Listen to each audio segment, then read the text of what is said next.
When it comes to applying to a highly selective university, a student's grades and activities aren't enough. Admissions counselors want to get to know a potential student and learn why he or she is the best fit for their university. That's why letters of recommendation are so important.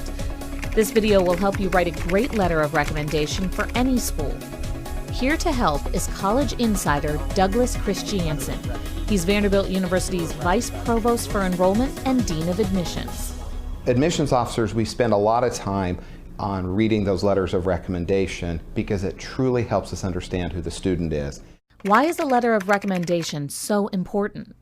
We are looking at academics, the rigor of courses, class rank, test scores, and we have all of that. But what really makes the application come alive and sing for the admissions committee is the ability to understand the student as described in another person's voice. I will tell you that as you go up further in the selectivity rate, every piece of that application becomes more critical in that student's progression of being admitted or denied. So for example, at Vanderbilt, probably about 90+% of our students that were denied last year could have come to Vanderbilt and done the work just fine. So it's not an issue of work and academic ability, it's the issue of fit and what that student would bring to the community. What's the first step I should take? You need to make sure you know who you're writing for.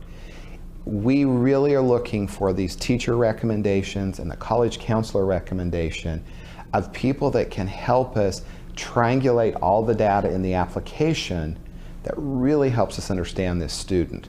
Talk to the student and say to the student, why is it that you want to go to this school? Help me understand why you want to go to this university and what has made that so exciting to you that you want to apply there.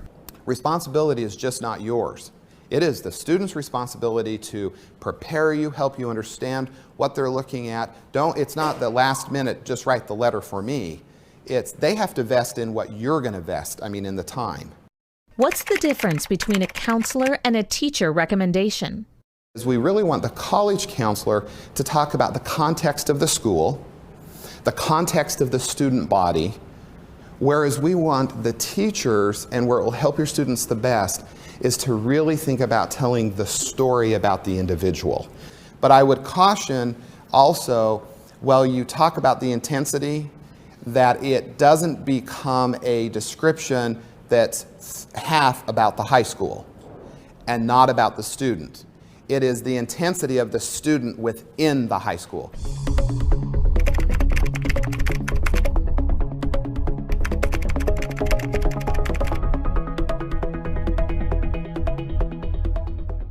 Should I have the student's transcripts when I write the letter of recommendation? I'll tell you, that's a weakness and a strength. Because sometimes if the transcript's in hand, don't let it pull you into just regurgitating what we already know, because we have the transcript too. What do you mean by writing about intangibles? So kind of a tangible, we know their class rank, we know their grades, we know the rigor of their courses, we know their test scores. The intangible is much more, who is the individual and how did the student go about their studies? How did they think about their courses? How did they think about being a member of a classroom? How did they think about teamwork? How did they think about pulling multiple concepts together? A grade is hard to demonstrate that in a course, but the way a student learns and adds to the educational environment is something that really is critical as we go through the admissions process. Their maturity, that's a critical piece. If you can talk about their maturity, academic maturity, social maturity, community maturity, we're not looking for someone who wants to just get a 4.0. We really want somebody who wants to come and learn.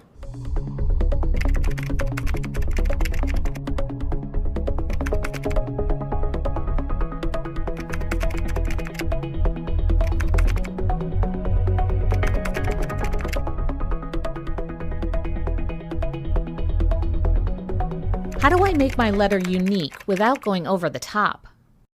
When we think about the letter of recommendation, we're not looking for the most horrific thing a student's gone through.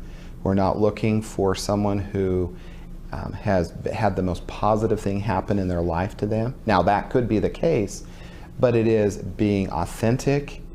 What we're talking about is what is unique that we can differentiate that student from thousands of other applications. So as you're kind of sitting there, put yourself in the mind of an admissions officer, and what makes this student stand out in whatever particular way you want to describe that, that helps us just know who the student is. Here's an example of an average letter of recommendation.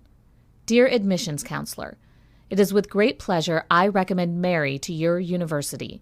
Mary has been a student of mine this entire year in AP Physics. She is always prepared for class and completes assignments in a timely, orderly fashion. Mary is the student body president as well as captain of girls lacrosse. She is very committed to both of these activities. She received the award for Most Improved in her junior year. She has participated in several other clubs, including the Spanish Club, newspaper, and the debate team. Mary's GPA is 4.0, and that is not easy to do at our school. I have been very impressed with her diligence and work ethic. She constantly shows up to class on time and masters the material. I am glad to have her in my class. There is no doubt in my mind that Mary will add to your campus. I recommend her without reservation. We will not have any sense of remembering this person from this letter. Didn't hurt him, but it sure didn't uplift and bring them forward. So over here, problems with the letter. Basically says nothing that we don't already know from the transcript or the application. Gives no insight to her leadership. Gives no insight into course load or intensity. Very vague general statements, really no enthusiasm. No mention of teachers' qualifications, background, context. I will tell you, we get lots like this. Here's an example of what you should never do. It is the same letter, and that happens more than you will ever know.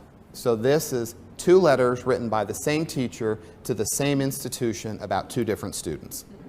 The entire letter goes 3 more paragraphs, and everything is identical. I would almost go as far as to say educational malpractice. I mean, it is not doing the responsibility that the student deserves.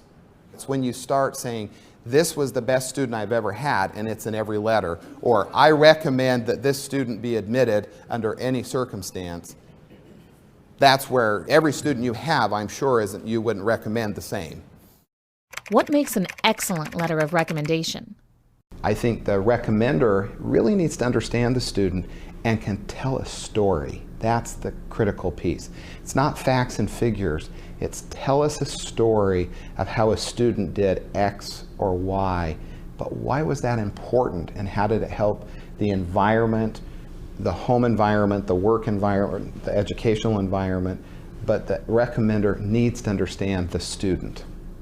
Some of the best have been when there have been early issues of discord and how that student has matured and realized what they need to do over time. And then this recommender has that ability to walk us through that, and that we feel the maturity of the student. Here are excerpts from an excellent letter of recommendation. Bob is well respected by our faculty, especially by those who take the time for discussion and interaction with students. His English teacher writes, quote, a nationally ranked tennis player, I have always thought that he brings his professional dedication and focus to school with him, for he appears older than his years and far more collected. He is one of those students who at any moment can be expected to provide that one answer a teacher needs to seal off a discussion topic and move on to the next point, end quote. I mean, that's really starting to tell us the kind of student he is. We've also interjected a couple of things here that I thought were quite impressive. They're pulling in other disciplines and they're making one recommendation. Now 2 people are endorsing that student. He is a reflective, thoughtful young man who takes the time to evaluate his own actions and his own value system. Bob's recent involvement in co-founding a new charitable organization helped him to understand why genuine politicians and philanthropists do what they do, and how selfish he had been previously in being content to live in his, quote, little world with his own friends and family. This type of soul-searching is unusual in my opinion, as most teens seem too busy competing for high grades, studying for SAT exams, or too wrapped up in their own material world to take the time for quiet reflection and self-evaluation. That's quite a gifted student as you start thinking about how they process and think through their day and what they would add in a classroom. So now we're starting, in my mind, to really getting to understand and know who Bob is. And the teacher saw that growth and then actually contextualized it and compared it to her experience with other students where maybe that depth wasn't there. What if I'm a teacher and I don't know the student that well? If you do not know the student, in a way you can talk about experiences, maturity, their thinking process, their ability to draw concepts to come together, you really need to have the courage to tell the student, I probably am not the best one to write this letter for you. I know that's hard, and but in the long run you're doing that student a favor if you cannot really speak pretty intimately about who they are and their experiences. What if the student I'm writing for isn't the best or the brightest in my class? My experience has been in writing letters is I will get those applicants or those students that I enjoy, that I like, that I will want to write well for, but are not the very best student. And that's okay. But what is unique about that student? Because how you write the uniqueness of that student is how we look at fit.